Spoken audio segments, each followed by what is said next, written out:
This is a quick tutorial on how to create a tripod mug. A tripod mug is made using the slab method and it's created with 3 feet. It's pretty simple to make. Let's get started.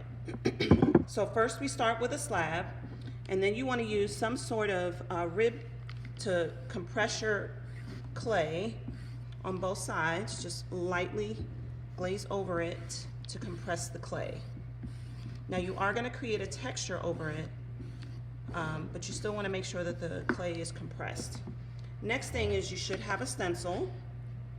I have some pre-made stencils that you can use. And then we're going to cut it out. It's not imperative on your first cut that it be exact because you are going to go over it twice. Okay. Now when you cut out your tripod mug, you want to leave a little extra piece over, and I'll tell you why in a little bit. Probably about a square, maybe about 2 inches by 2 inches, maybe about this size, okay? Next, you're gonna add your texture. Now notice with this tripod mug, there is no texture around the rim.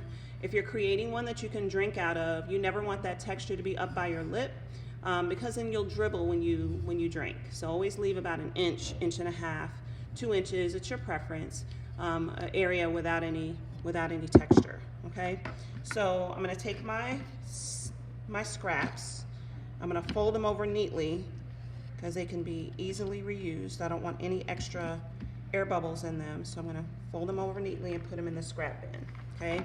Next I'm gonna add some texture, and I've got these little rollers that make for great texture, so I'm gonna start on one end, and very carefully, you don't need to put a whole lot of pressure, just enough to get the impression. So I'm gonna roll it across. If you roll too hard, you will warp this whole slab that you have. So I don't have very much to trim off, but you always want to retrim after you've added your texture, because it will warp it just a little bit. Okay. So next thing I'm going to do is take my bevel cutter. A bevel cutter will cut it at an angle.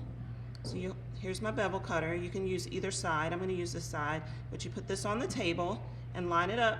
Line the wood up with the table, and you're going to very gently cut across. Notice my thumb is here to support the corner. Okay, so I'm going to keep going across until my thumb hits that wire, and then you should have a nice clean cut. Once you do that, you flip it over, and you do the same thing on the other side. You want opposing bevel cuts, and you'll see why in just a moment, okay? So next, I'm going to score both of my angles, both of my bevel cuts. You can use this score tool, or you can use this score tool, does not matter. Okay, and then I'm gonna stand it up. I'm standing it up with the texture at the bottom. Stand it up, and then I'm gonna add water. So this is the score and slip method. Scoring means you scrape the surface of the clay using your score tool, and slip is merely adding water, which creates like a mud on the surface, and that mud is what we call slip, okay? So then I'm gonna attach, gonna line up those angles, right? And then I'm gonna use this tool very lightly to get rid of that seam. And notice my hand is on the inside. I'm supporting the inside. And then I'm going to put my hand on the outside so that I can smooth out the seam that's on the inside. Okay. Now, people differ on how they like to approach the next part. I personally like to turn so that my seam is now facing me. And I'll take my hand and put my seam where my thumbs are, and then I make a triangle, and I tilt my thumbs in so I get a nice triangle. And then I'm going to pinch here. I'm not pinching on the corners, I'm pinching just inside the corners just to get them to attach. You should have a triangle left, and this here is where you're going to be adding this extra bit of clay here. Okay, now I'm going to add this here.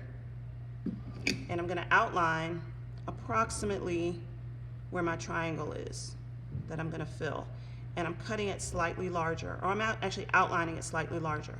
Then you put it on the table and you actually cut it on the table.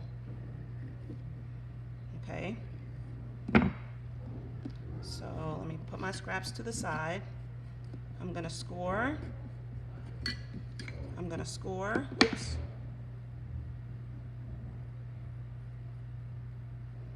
I'm going to slip. I'm going to add it on. Does not need to be perfect, and if you need to kind of pull in on your triangle a little bit to get it to match up, do that. Okay, then I'm going to use the same tool that I used for the seam to then smooth out that triangle that I just added to the bottom. Do not neglect this part. Do not pull in all of it so that you get rid of the triangle without adding the triangle at the end, okay? So I'm going to close the legs here, and I'm doing this really quickly, but you're going to put your initials and your period number here, and then you're going to turn it over and tap it on the table, right? Line it up, and next I'm going to take my damp sponge, and there's several ways you can do it. I like to do it like this. You kind of fold the sponge over the rim. You kind of squeeze and pull it so it curves out that rim really nicely. There are other methods that you can use. It does not need to be perfect, but you do have to be very gentle because you don't want to warp this. Okay? Now, there are other things that you can do. You can belly it out. Not necessary to do now, but I'll show you how to do it. So you have to support the outside, and you're basically just putting your finger in, and you're pressing up until you reach about an inch or inch and a half from the top. And what it does is it gives it a little belly, and you can just turn it and go all the way around. Gives a nice little effect. Now you only want to do it very gently and a little bit at a time, because you don't want to end up poking a hole on the inside of your your tripod mug. So I would say at least go around at least twice. Okay. Now, if you want to drink out of the mug, you're going to have to put some beans of clay on the inside. I can show you that specifically if you're interested in doing that, and I'm going to have another video on how to create a handle. So I hope this was helpful.